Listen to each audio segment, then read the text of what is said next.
Chapter 12. Good Night, Sweet Prince. As he peered down into the ravine at his father, who just lay there, Silas felt like the whole world dropped out below his feet, like he was the one falling, even though he was standing on solid ground, and it was all his fault. "Dad, please wake up." Tears leaked from his eyes, and Silas sobbed, but his father remained unmoving. The vultures were circling even lower now. Soon they'd swoop down into the ravine to pick at his father's body. The twins returned and tried to comfort him, but this was the most terrible thing that had ever happened. Suddenly, Silas regretted complaining about the move and his baby brother. He would give anything just to have his father be okay again.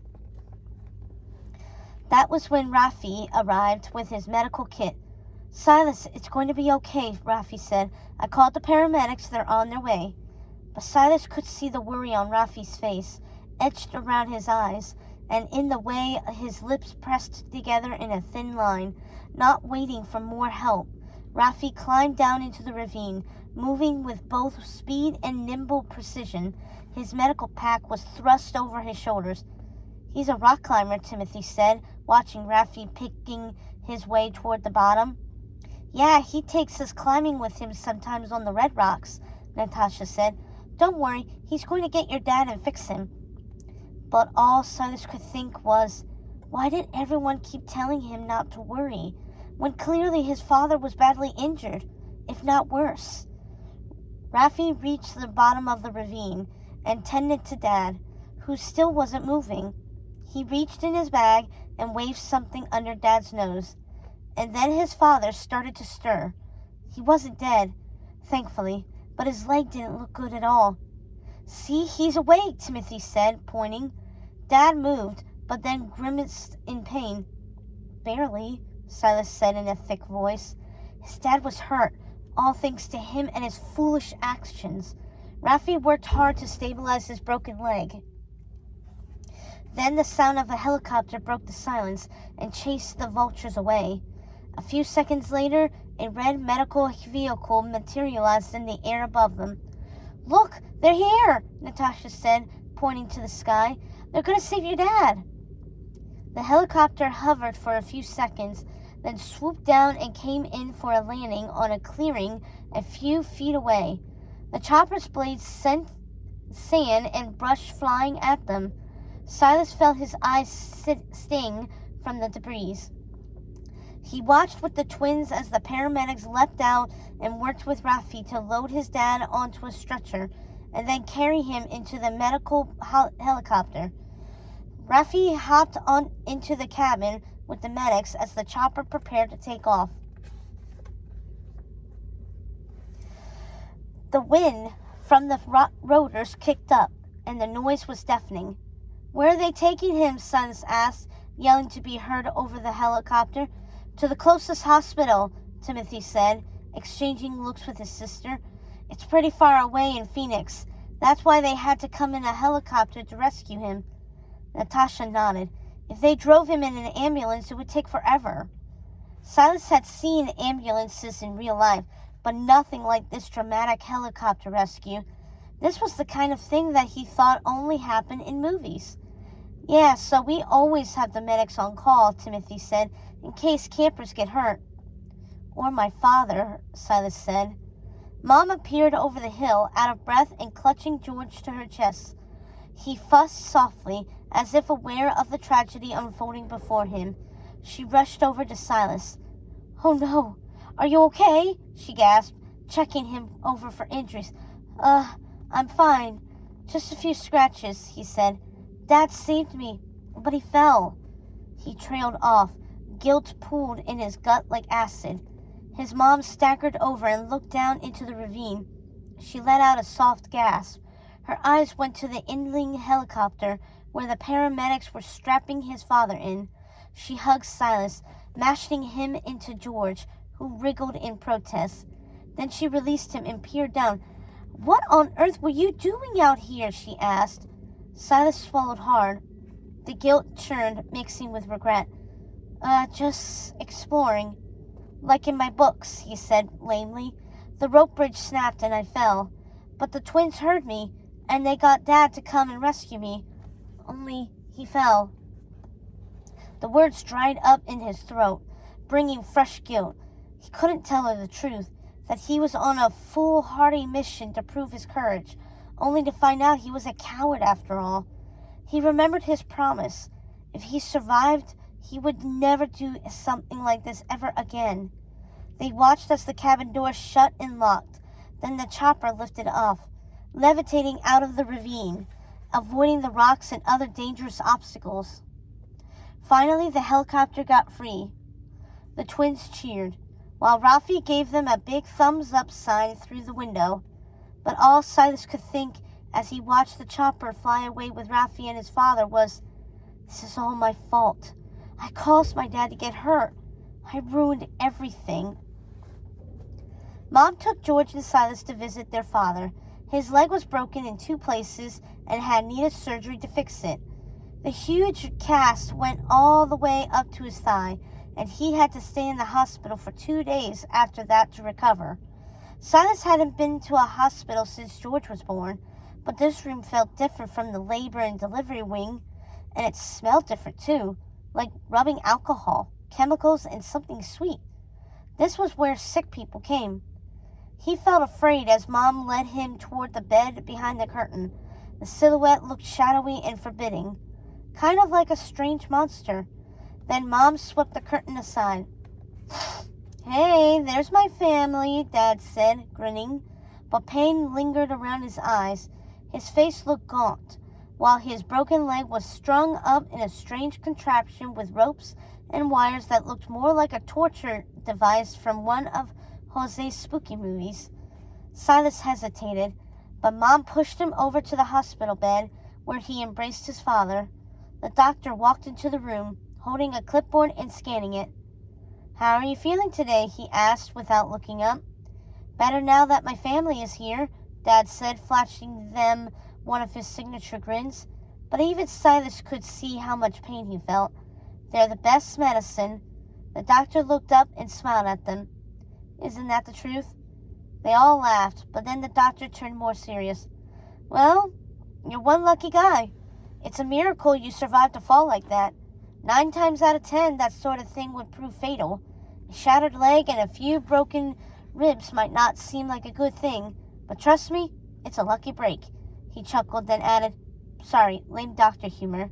But Dad laughed too. "Trust me, Doc, don't I know it." "Thank you so much for taking such good care of him," Mom said, jiggling George to trigger a smile. "The nurses have been great too. Everyone looks so happy and positive." But still, all Silas could think, "This is all my fault." It circled through his head on repeat, like a bad pop song, even after they went back home. Back at camp, Silas helped his mother and the twins make "Welcome home" and "Feel better soon" signs and hang them up.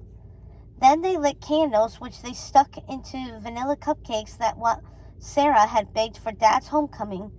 Everyone cheered when Dad limped through the front door on crutches. "Welcome home," they all sang out in unison. Even Sarah and Archie had come over for the occasion, with Zazu. He flapped his wings. "Welcome home," he chirped. Dad hopped through the door on crutches, uneasy on his feet and assisted by both Mom and Rafi. He half-heartedly tried to do a raise-the-roof dance move, but then he almost tripped over the door frame. Mom shot him a chastising look. She was bouncing George, who wasn't crying for once, on her hip. "Be careful, Ricardo Reyes," she chimed, using his full name, which meant he was in trouble. "You're not giving me another heart attack today." "Sorry, Margarita," he said, closing the distance and pecking her on the cheek. He leaned over and did the same to George, patting his back. Then they helped Dad over to the sofa and propped his leg up on several pillows.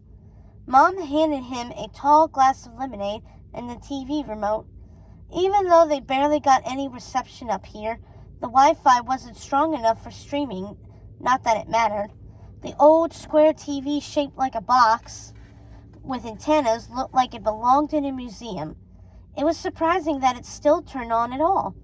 But even though his father was back home, all Silas felt was this horrible sensation in the pit of his stomach.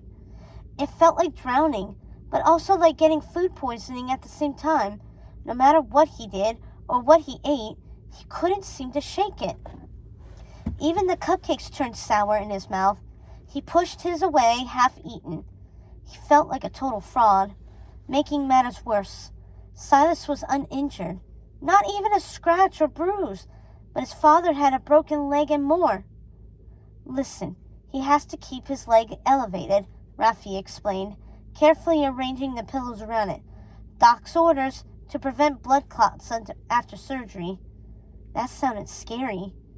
He could get up with crutches, Rafi went on, setting down a clear plastic bag of prescription bottles and discharge orders on the kitchen counter, but not for too long.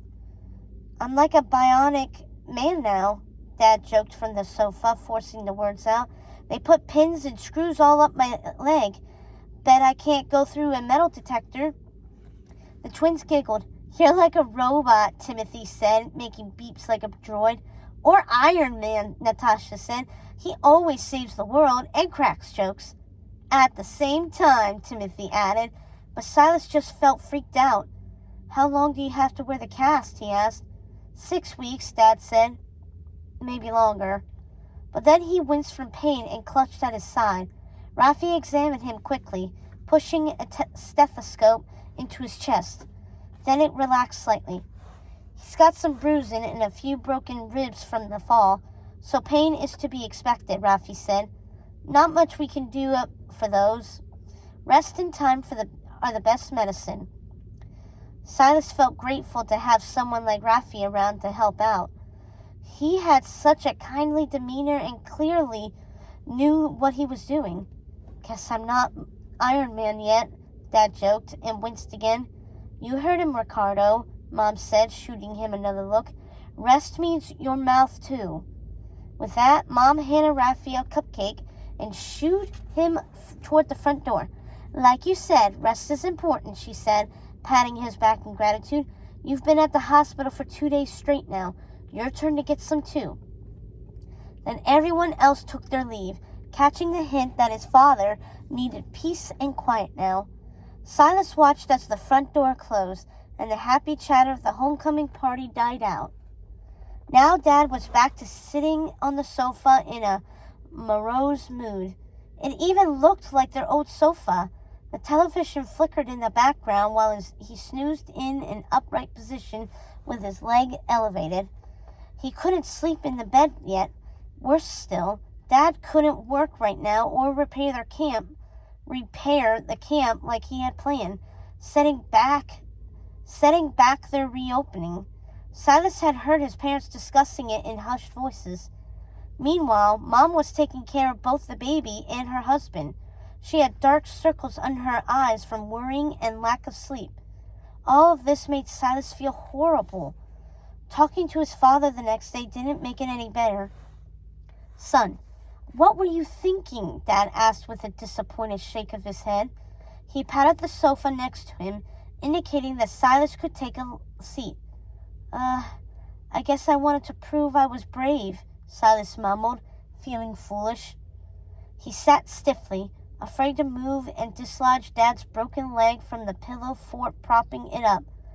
He didn't want to do anything to make it worse. Well, worse than it already was.